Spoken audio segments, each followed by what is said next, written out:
Good afternoon. As Megan said, my name is Mike Loux. I'm the police chief for the Largo Police Department. The purpose of this briefing is to discuss a crash that occurred over the weekend and to provide a brief update of another crash or incident that occurred last Thursday. The PIO, who was just up here, Megan Santo, has press sheets available that will list the people that I'm talking of, their names and dates of birth and the correct spelling, so you can get with her afterwards if you need that information. On Saturday, May 10th, at 2025, at approximately 1:43 p.m., officers responded to a report of a crash on Ridge Road in the area of Orange View Drive. The crash involved two vehicles, one being a 2024 maroon Dodge Durango SRT and a 2017 green Kia Soul.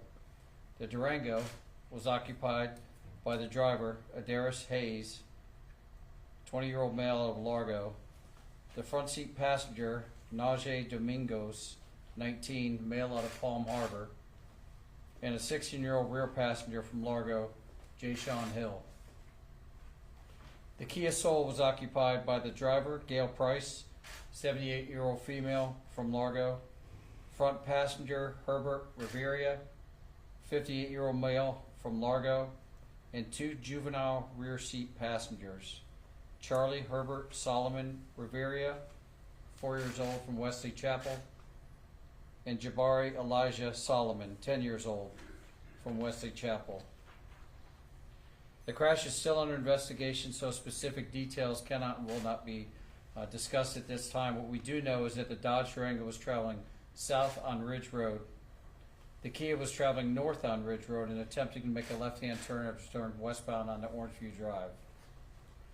The collision occurred, or while making the left turn, the Kia was struck on its passenger side by the front end of the Durango. The collision caused two children in the Kia to be ejected from the vehicle. Additionally, it caused both the driver and the front seat passenger to be transported for injuries. The two children, Charlie Rivera and Jabari Solomon, passed away at the scene. The driver, Gail Price, passed away at the hospital yesterday, and the front seat passenger, Herbert Rivera, remains in the hospital in critical condition. As far as the occupants of the Durango, the driver, Darius, and rear seat passenger, Jay-Sean, were transported for treatment and have since been released. The front passenger, Najee, was not transported from the scene. We've been asked to comment on several facets of the investigation, which we simply can't do at this time. This includes how fast the vehicles were traveling, whether any of the occupants were wearing seat belts or were in child seats, and whether charges are to follow. At this time, as I said, we can't comment on these factors as they're still part of the investigation. It's a serious crash which resulted in 3 fatalities. Our focus is on ensuring that we gather all the pertinent facts and reconstruct the crash with all the available data. Once this has been done, it will guide the direction as to whether there will be any citations issued or any criminal charges levied.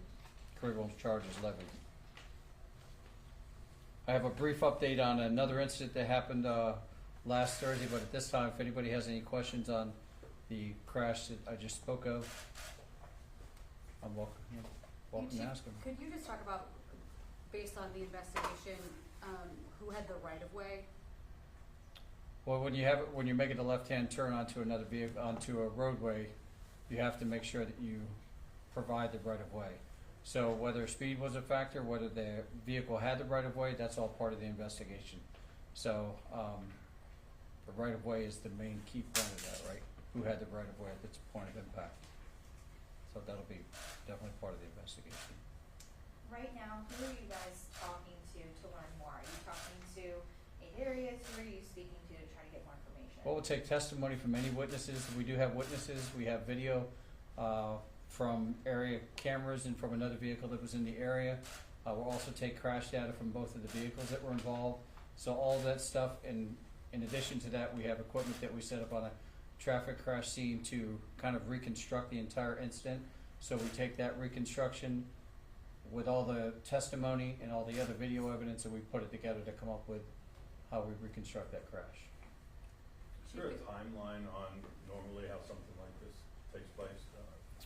I would guess probably 2 or 3 weeks, we should have a good sense of direction on where, if any charges are gonna be filed, or, yeah, any citations or any criminal charges will be filed. Chief, could you just give some context for that road, how busy it would have been Saturday, 143, what the conditions are usually on that road? It's like many roads in Pinellas County, it's a major thoroughfare, so it's got times when it's super busy and times when it's not. 1:30 on a Saturday, I don't believe it's that busy, but again, that'll be part of the investigation, because we do have some video, we do have some witness testimony to provide how much traffic was on the roadway at that time. I know the speed limit's posted at 40 miles an hour, and I think traffic was light from what I recall that day. It's kind of ambiguous as to whether there's blood or toxicology taken in a fatal accident.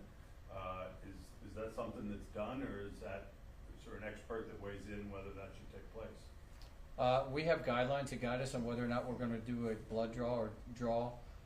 It does happen frequently on fatalities, but typically we need some sort of an indicator to guide us in that direction. We don't just pull blood out of everybody just because you're in a crash.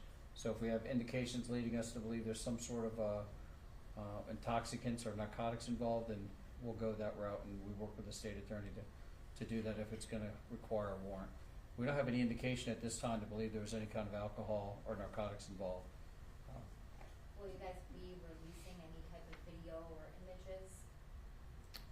We'll assess what the video is, and I mean, the reality is it's public record unless there's a way that we have to keep it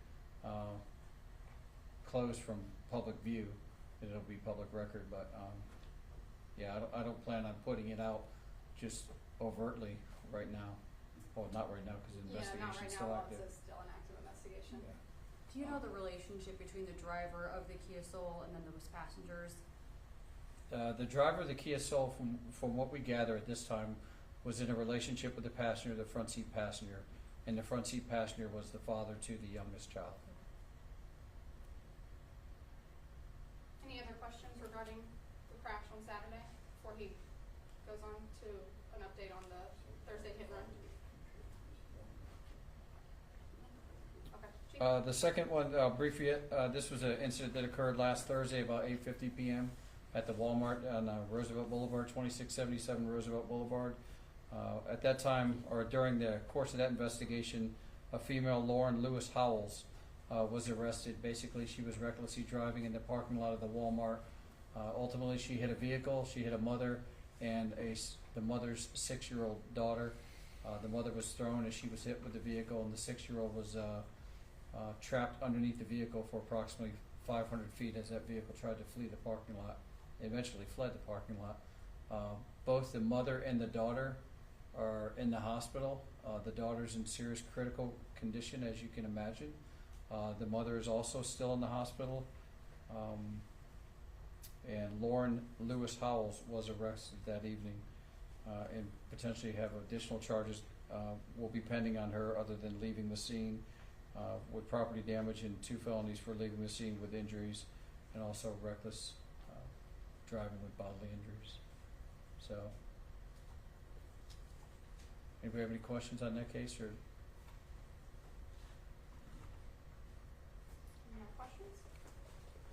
I mean, Chief, those are 2 pretty horrific accidents recently. Is there any message that you would like to get out to drivers or to the community about driving safely on the roads? Well, clear, one's in a parking lot, one's on the roadway. So clearly, whenever you're behind the wheel of a vehicle, you need to operate it in a safe manner.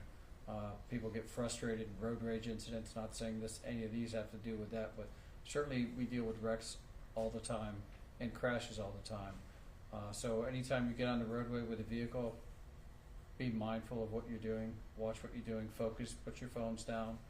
I'll take the opportunity to mention that it's National Police Week right now for the next week, and to recognize that our officers and officers throughout the communities in the United States deal with these incidents every day. So while they're out dealing with a child that was trapped underneath a car dragged for 500 feet, or 3 fatalities on Ridge Road, all of these incidents is what our officers respond to on a daily basis. So I think it's tremendous on their part that I think the community should look at the officers that they work with and just give them thanks during this week, because they deal with a lot on a day-to-day basis. Not only worrying about their own safety from call to call, but also just walking away with the emotional baggage that comes with some of the calls that they respond to. Can you talk about the importance of restraints, both seatbelt and child? Obviously, it's important to wear your seatbelts, and if you have a child, keep your child in a safety seat. I think most cars nowadays, you can't even get in the car and drive without it going off relentlessly if you don't have your seatbelt on. So you have to make an overt action almost to not put your seatbelt on, or to not put your child in a child safety seat. Even the child in most cars nowadays, I think they're kind of weighed by the seat. If the seat has so much pressure on it, it's going to activate that alert to make sure you have a child in the safety seat. Any last questions? All right, thanks. Thank